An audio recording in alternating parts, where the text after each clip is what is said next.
نبی اکرم صلی اللہ علیہ وآلہ وسلم کا ارشاد ہے، تمام اعمال کا دار و مدار نیت پر ہے، اور ہر عمل کا نتیجہ ہر انسان کو اس کی نیت کے مطابق ہی ملے گا۔ پس جس کی ہجرت دولت دنیا حاصل کرنے کے لیے ہو یا کسی عورت سے شادی کی غرض سے ہو، پس اس کی ہجرت انہی چیزوں کے لیے ہوگی جن کے حاصل کرنے کی نیت سے اس نے ہجرت کی۔ صحیح بخاری حدیث نمبر 1۔ حضور اکرم صلی اللہ علیہ وآلہ وسلم نے فرمایا کہ وحی نازل ہوتے وقت کبھی مجھ کو گھنٹی کی سی آواز محسوس ہوتی ہے، اور وحی کی یہ کیفیت مجھ پر بہت شاق گزرتی ہے۔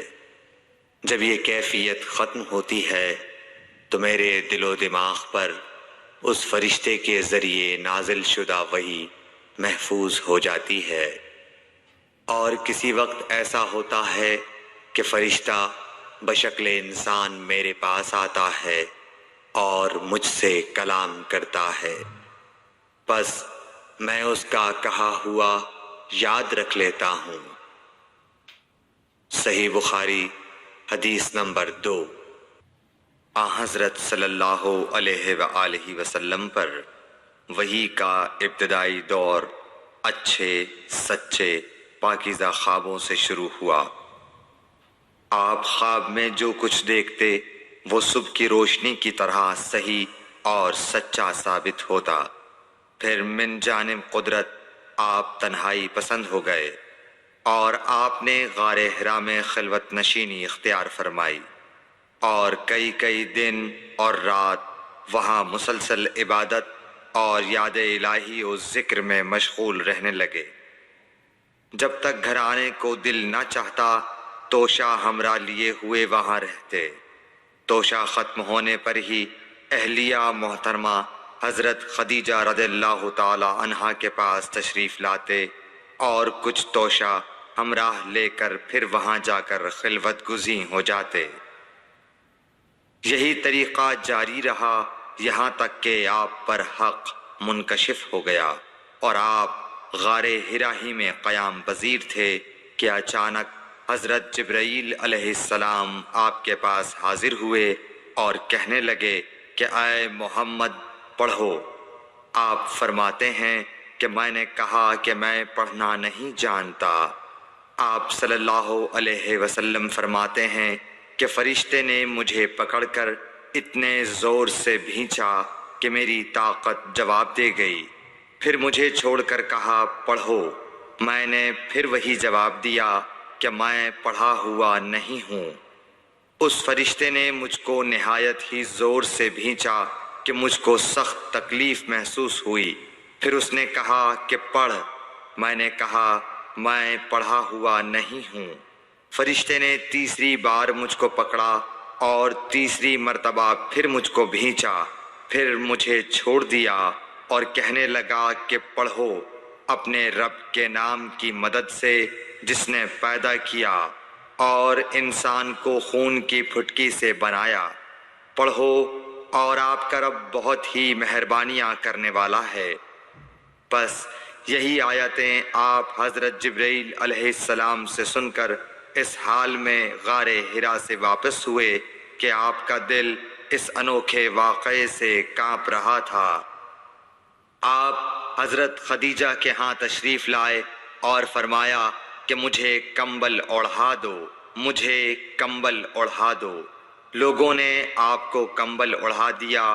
جب آپ کا ڈر جاتا رہا تو آپ نے اپنی زوجہ محترمہ حضرت خدیجہ رضی اللہ تعالی عنہا کو تفصیل کے ساتھ یہ واقعہ سنایا، اور فرمانے لگے کہ مجھ کو اب اپنی جان کا خوف ہو گیا ہے۔ آپ کی اہلیہ محترمہ حضرت خدیجہ رضی اللہ تعالی عنہا نے آپ کی ڈھارس بندھائی اور کہا کہ آپ کا خیال صحیح نہیں ہے۔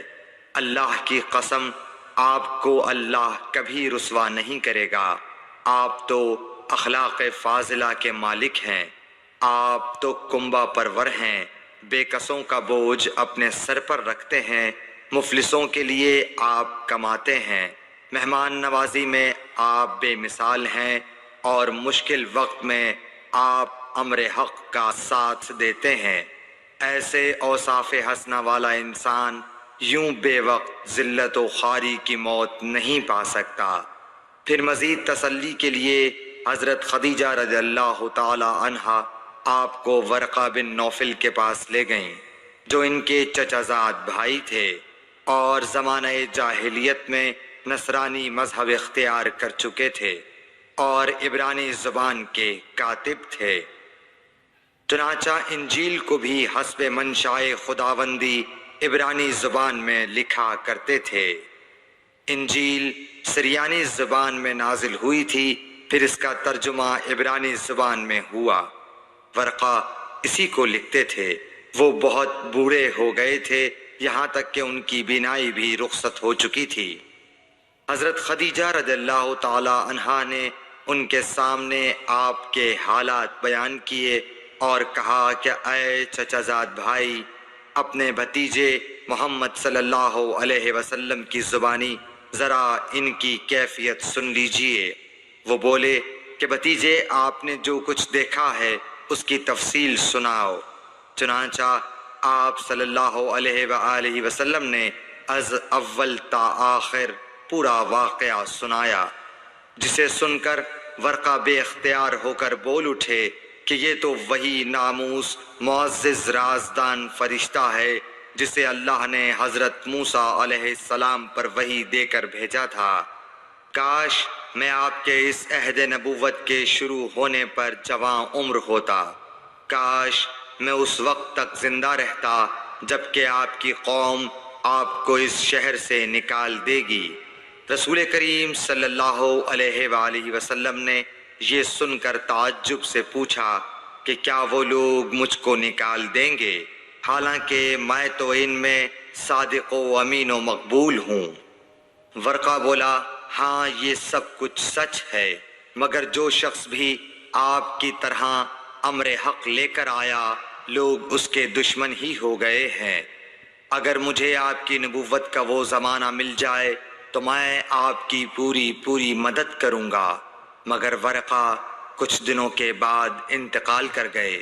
پھر کچھ عرصے تک وحی کی آمد موقوف رہی۔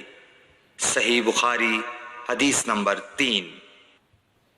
حضور اکرم صلی اللہ علیہ وآلہ وسلم نے وحی کے رک جانے کے زمانے کے حالات بیان فرماتے ہوئے کہا کہ ایک روز میں چلا جا رہا تھا کہ اچانک میں نے آسمان کی طرف ایک آواز سنی اور میں نے اپنا سر آسمان کی طرف اٹھایا۔ کیا دیکھتا ہوں کہ وہی فرشتہ جو میرے پاس غار حرا میں آیا تھا وہ آسمان و زمین کے بیچ میں ایک کرسی پر بیٹھا ہوا ہے۔ میں اس سے ڈر گیا اور گھر آنے پر میں نے پھر کمبل اوڑھنے کی خواہش ظاہر کی۔ اس وقت اللہ پاک کی طرف سے یہ آیات نازل ہوئیں، اے لحاف اوڑھ کر لیٹنے والے، اٹھ کھڑا ہو اور لوگوں کو عذاب الہی سے ڈرا، اور اپنے رب کی بڑائی بیان کر، اور اپنے کپڑوں کو پاک صاف رکھ اور گندگی سے دور رہ۔ اس کے بعد وہی تیزی کے ساتھ پے در پے آنے لگی۔ صحیح بخاری حدیث نمبر 4۔ رسول اللہ صلی اللہ علیہ وآلہ وسلم نزول قرآن کے وقت بہت سختی محسوس فرمایا کرتے تھے، اور اس کی علامتوں میں سے ایک یہ تھی کہ یاد کرنے کے لیے آپ اپنے ہونٹوں کو ہلاتے تھے۔ ابن عباس رضی اللہ تعالیٰ عنہ نے کہا، میں اپنے ہونٹوں کو ہلاتا ہوں جس طرح آپ ہلاتے تھے۔ سعید کہتے ہیں، میں بھی اپنے ہونٹ ہلاتا ہوں جس طرح ابن عباس رضی اللہ تعالیٰ عنہ کو میں نے ہلاتے دیکھا۔ پھر انہوں نے اپنے ہونٹ ہلائے۔ ابن عباس رضی اللہ تعالیٰ عنہ نے کہا، پھر یہ آیت اتری کہ اے محمد، قرآن کو جلد جلد یاد کرنے کے لیے اپنی زبان نہ ہلاؤ، اس کا جمع کر دینا اور پڑھا دینا ہمارا ذمہ ہے۔